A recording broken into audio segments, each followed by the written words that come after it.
Hello, good morning. Hello. इयत्ता 9वी गणित भाग 2 मधील प्रकरण 5व्याला सुरुवात केली आपण. चौकोन हे प्रकरण आहे. या प्रकरणातील सुरुवातीचा भाग आपण या अगोदरच्या तासाला अभ्यासला. तो म्हणजे कृतीपत्रिका, रिकाम्या जागा वगैरे भरून कृतीपत्रिका पूर्ण करणे ही कृती आपण अभ्यासली. त्यानंतर समांतरभुज चौकोन व्याख्या, समांतरभुज चौकोन कसा काढला जातो त्याची कृतीसुद्धा आपण या अगोदर अभ्यासली.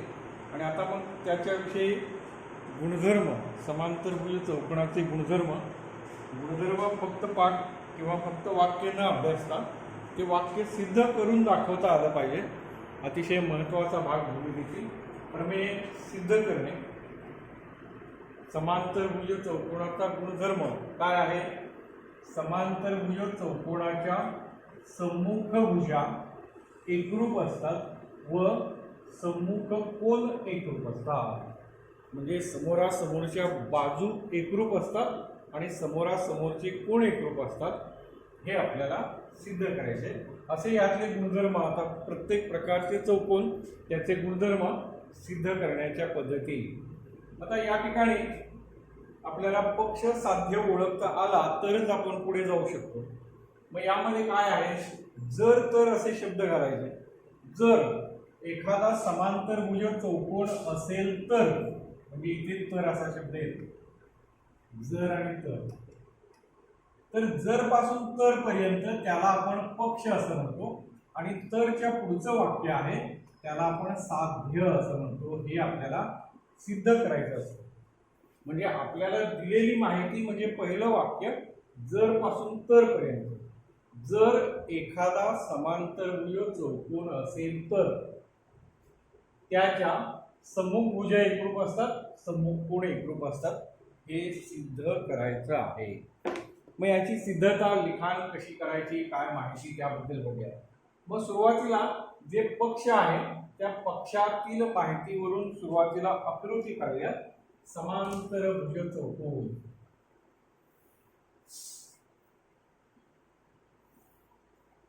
बघा, समांतरभुज चौकोन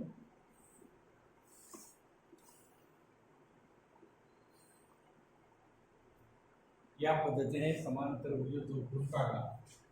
साधारणतः कृती आपण या अगोदर अभ्यासलेली आहे. या बाजूला समांतर, अशीच बाजू इथे समांतर पाहिजे. हा समांतरभुज चौकोन आहे. त्यातल्या त्यात मी आकृती काढतो. ABCD पक्ष हा जो आहे यामध्ये एवढंच दिलंय, समांतरभुज चौकोन, आणि म्हणून पक्ष. बघा, लिखाण करताना पक्ष, साध्य, वहीचं पान जे आहे त्यामध्ये सगळं काही एका खाली खाली व्यवस्थित लिखाण पाहिजे. तर पक्ष यामध्ये चौकोन ABCD, चौकोन ABCD समांतरभुज, चौकोन ABCD समांतरभुज. मग त्यात काय काय समांतर आहे? तर AD समांतर BC. शॉर्ट मध्ये जेवढं लिहिता येईल तेवढे लिहा. AD हा BC ला समांतर आहे. CD हा AB ला समांतर किंवा AB समांतर CD हे दिलेलं आहे. तर हा झाला समांतरभुज चौकोन. पक्षामधील एवढीच माहिती त्याने आपल्याला दिलेली आहे. त्यानंतर आपल्याला साध्य काय करायचं आहे बघा. साध्य सम्मुख भुजा एकरूप असतात. सम्मुख भुजा कुठल्या? तर एबीच्या समोर सीडी, म्हणजे बाजू AB एकरूप बाजू CD. AB ही CD ला एकरूप आहे हे सिद्ध करायचंय. शिवाय AD एकरूप BC किंवा BC एकरूप AD कसंही चालेल. म्हणजे हा पहिला भाग, सम्मुख भुजा एकरूप. हे साध्यामध्ये, साध्य दुसरं वाक्य म्हणून साध्यामध्ये लिहितो. आणखी परत काय करायचंय? सम्मुख कोन एकरूप, म्हणजे हा पहिला भाग यामध्ये आहे, दुसरा भाग आहे सम्मुख कोन, म्हणजे या कोणासमोर हा, या कोणासमोरचा हा, आणि म्हणून कोन ए. आता कोन ए कसा लिहायचा, तर कोन DAB, DAB एकरूप कोन DCB हा पहिला, आणि शिवाय हा कोन याच्याशी एकरूप कोन ADC, कोन ADC एकरूप कोन ABC, ADC एकरूप कोन ABC, या पद्धतीने. म्हणजे हे झालं साध्य. या वाक्यावरून आपण साध्य लिहितो. सम्मुख भुजा एकरूप, सम्मुख भुजा समोरासमोरच्या बाजू त्याच्या दोन जोड्या त्या एकरूप दाखवायचे, आणि सम्मुख कोण एकरूप म्हणून समोरासमोरची कोण एकरूप या पद्धतीने दाखवायचे. आता ही सिद्धता पूर्ण करण्यासाठी आपल्याला आकृतीमध्ये जो काही बदल करावा लागतो त्याला आपण रचना असं म्हणतो. ही झाली रचना. काय आहे बघा, तर याचा कर्ण AC हा जोडायचा आहे, आणि म्हणून रचनेमध्ये काय कर्ण AC काढला.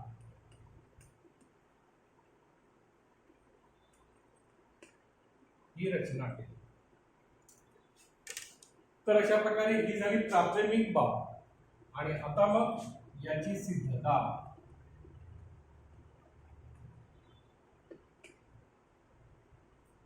आता सिद्धता करताना किंवा करण्यापूर्वी आपण अगोदर इथं चर्चा करूया आणि मग लिखाण त्याचं क्रमवार करून घेऊया. सिद्धता करताना आपण या अगोदरच्या पाठातून जे जे काय शिकलोय त्याचा इथे वापर करावा लागणार आहे. बघा, ही बाजू याला समांतर आहे, ही छेदिका आहे. मग आपण काय शिकलोय या अगोदर, दोन समांतर रेषांना एका छेदिकेने छेदल्या होणारे व्युत्क्रम कोन एकरूप असतात, असं वाक्य आपण या अगोदर शिकलोय. आणि म्हणून ही बाजू याला समांतर आणि ही छेदिका असेल तर हा कोन आणि हा कोन ही पहिली जोडी झाली, व्युत्क्रम कोणाची पहिली जोडी एकरूप. बघा, या दोन रेषा समांतर आणि ही छेदिका म्हणून हे व्युत्क्रम कोन एकरूप. आता दुसरं, या दोन बाजू समांतर आहेत आणि ही छेदिका घेतली. बघा, या पद्धतीने या दोन बाजू समांतर आणि ही छेदिका घेतली, तर अशा वेळी हा कोन आणि हा कोन हा सुद्धा व्युत्क्रम कोणाची जोडी आहे, आणि म्हणून हा कोन या कोणाशी एकरूप. ही बाब झाली. म्हणजे आपण जे शिकलोय या अगोदरच्या धड्यात समांतर रेषा यामध्ये, त्याचा इथे आपण वापर केला. समांतरतेच्या कसोट्या त्यावरून हे आपण सिद्ध केलं. आणि आता मग आपल्याला हे दोन त्रिकोण एकरूप दाखवणं शक्य आहे का, तर या त्रिकोणातला हा कोन या कोणाशी एकरूप, हा कोन या कोणाशी एकरूप, आणि AC ही सामायिक भुज आहे, दोघांमध्ये आहे, त्यामुळे ती बाजू एकरूप. म्हणजे तीन घटक याच्या तीन घटकांशी एकरूप आहे, आणि म्हणून हे दोन त्रिकोण को बा को कसोटीने एकरूप. को बा को कसोटी, यातला हा कोन याच्याशी एकरूप, हा कोन याच्याशी एकरूप, आणि ही सामायिक भुजा. त्यामुळे को बा को या कसोटीने हे दोन्ही त्रिकोण एकरूप होतात. आणि म्हणून मग जर हे दोन त्रिकोण एकरूप असतील तर आपोआपच नियम काय आहे, जेव्हा दोन त्रिकोण एकरूप असतात तेव्हा त्यांच्या संगत बाजू एकरूप असतात आणि संगत कोण सुद्धा एकरूप असतात. मग बघा, हे जर दोन त्रिकोण एकरूप असतील तर आपोआपच ही बाजू याला एकरूप असेल, ही बाजू याला एकरूप असेल. म्हणजे हा पहिला भाग आपण इथे सिद्ध केला, संगत बाजू एकरूप.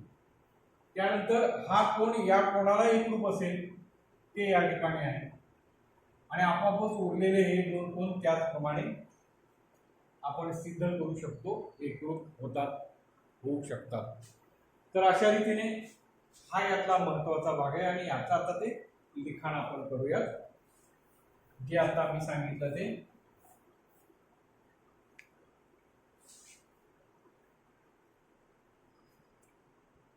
बघा आकृतीमध्ये त्रिकोण DAC व त्रिकोण BCA क्रम सुद्धा व्यवस्थित घ्या। बघा हा कोण घेतल्यावर याचा हा संगत कोण आहे, म्हणून DAC हा जर त्रिकोण मी घेत असेल तर BCA असा हा दुसरा त्रिकोण घेतला या दोन त्रिकोणामध्ये। आता तत्पूर्वी आपल्याला त्या समांतरतेबद्दल लिखाण करावं लागेल। बरं ठीक आहे, माहिती सांगून झालेली आहे त्यामुळे तुम्ही डायरेक्ट घेऊ शकता। त्रिकोण DAC आणि त्रिकोण BCA मध्ये काय सांगितलं, कोण हा कोण अगोदर DAC एकरूप कोण BCA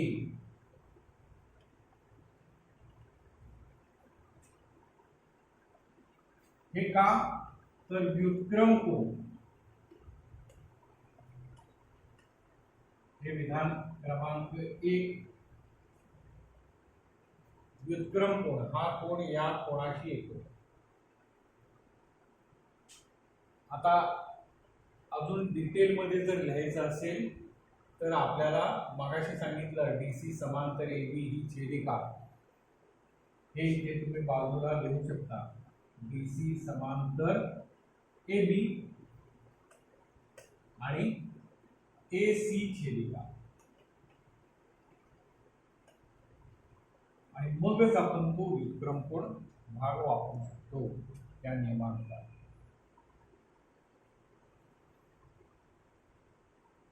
मग आता जर DAC हा कोण या कोणाशी एकरूप, तर या ठिकाणी आपल्याला मग हे पुढचं बदलावं लागेल। या दोन रेषा ही छेदिका, त्यामुळे हा कोण या कोणाशी एकरूप, म्हणून AD समांतर BC असे येईल। AD समांतर BC आणि AC। आता आपण दुसऱ्या कोणाबद्दल लिहूया, DCA कोण DCA एकरूप कोण BAC हे विधान 2 आणि याला कारण सुद्धा व्युत्क्रम कोण। याच्यासाठी काय केलं आपण, या दोन समांतर रेषा आणि ही छेदिका, त्यामुळे हा कोण आणि हा कोण व्युत्क्रम कोण कसोटीनुसार एकरूप कोण, आणि म्हणून त्याच्यासाठी सुद्धा आपण कारण कंसात देऊ शकता। DC समांतर AB, DC समांतर AB आणि AC छेदिका,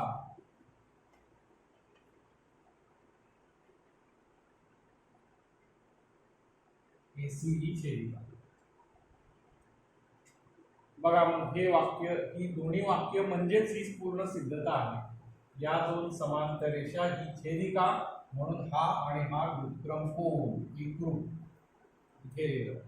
तसंच या दोन समांतर रेषा ही छेदिका, म्हणून हा आणि हा व्युत्क्रम कोण ते या ठिकाणी लिहिलंय। व्यवस्थित वाक्य लिखाण पद्धत व्यवस्थित बघा, शॉर्ट मध्ये तुम्हाला ते लिखाण सांगतोय मी। आणि मग तिसरा घटक आहे AC। AC एकरूप AC म्हणजे AC ही बाजू या त्रिकोणाची बाजू आहे, या त्रिकोणाची सुद्धा बाजू आहे, त्याला आपण कारण सामायिक भुजा असं लिहू शकतो।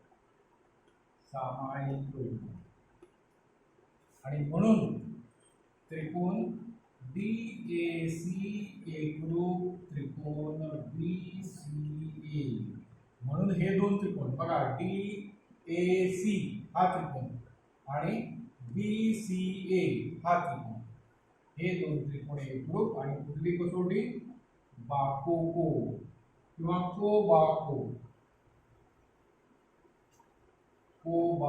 कसोटीनुसार हे दोन त्रिकोण झाले एक।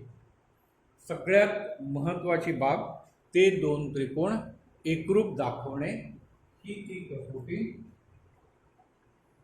लक्षात ठेवण्याची ही एकच बाब आहे, ज्याने एवढंच लक्षात ठेवलं की सर्व काही घटक तुम्हाला आणि मग जर दोन त्रिकोण एकरूप असतात म्हणून काय होईल, डीसी एकरूप ए बी, डीसी एकरूप ए बी आणि एडी एकरूप बीसी, एडी एकरूप बीसी. बघा हे पहिलं, सीडी एकरूप ए बी म्हणजेच डीसी. आता वर जसं लिहिलंय तसंच लिहितो मी. म्हणून ए बी एकरूप सीडी, बघा ए बी एकरूप सीडी, हे पहिलं वाक्य. दुसरं बीसी एकरूप एडी, हा बीसी एकरूप एडी. आणि याला कारण काय, एकरूप त्रिकोणाच्या संगत भुजा एकरूप, एकरूप त्रिकोणाच्या संगत भुजा एकरूप. आणि म्हणून आपलं हे सिद्ध झालं.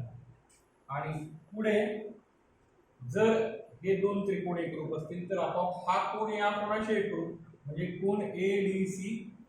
बघा हा कोण ए डी सी एकरूप कोण ए बी सी. कारण हे एकरूप त्रिकोणाचे संगत कोण एकरूप.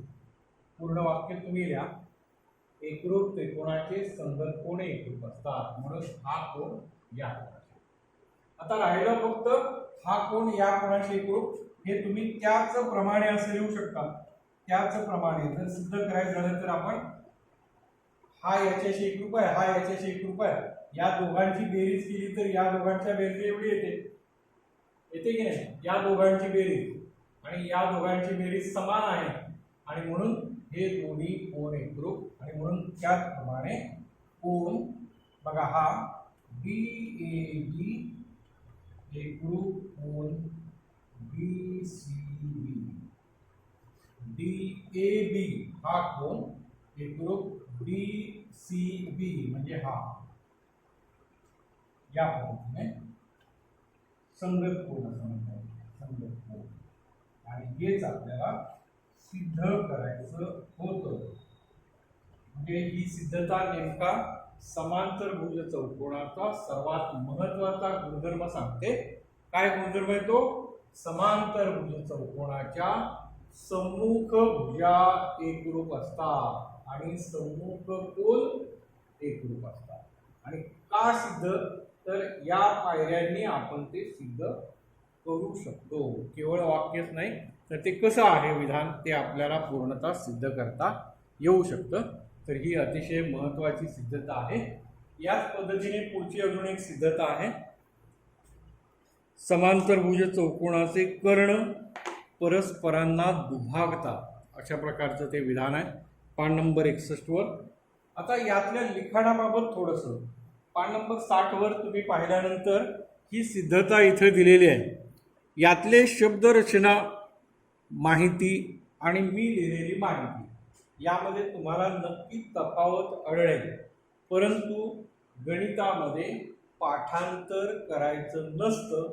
बीजगणित असो भूमिती असो, समोर जी आकृती आहे, समजा इथे एखादा PQRS असं नाव घेऊ शकतो, XYZL असं नाव घेऊ शकतो, त्यानुसार यातली सगळी नावं बदलू शकतात. म्हणून प्रमेय कधीही पाठ करायचं नाही, तर प्रमेय कोणत्या पद्धतीने सोडवलंय हे महत्वाचं. कोबाको कसोटीने दोन त्रिकोण एकरूप आणि म्हणून संगत घटक एकरूप, हे एकच वाक्य याला लागू. आणि मग तुम्ही जी नावं द्याल परीक्षेमध्ये, तुम्हाला इथे असे नावं दिली जाणार नाहीत, केवळ एवढं वाक्य दिलं जाईल. तुम्ही तिथे चौकोनाला नावं द्यायची आहेत वेगवेगळी तुम्हाला जी योग्य वाटतात ती. आणि त्यामुळे तुमचं पुस्तकातलं लिखाण आणि फळ्यावरचं लिखाण याच्यामध्ये तफावत मिळेल. तुम्ही या पद्धतीने लिहा, उत्तमच शॉर्टमध्ये केलं, पुस्तकातलं लिहिलं तरी सुद्धा ते बरोबर आहे. दोन्ही पद्धती बरोबर आहे. त्यामुळे लिखाण मला जेवढं सोयीस्कर या जागेत सुटसुटीत करता येईल तेवढं मी केलंय. तुम्ही त्या पद्धतीने करू शकता. आता विधान 1 आणि विधान 2 आणि हे 3 घटक यातले महत्वाचे आहेत, हे लक्षात घ्या. विधानाचा क्रमांक सुद्धा द्यायची गरज आहे नाही, चालू शकेल.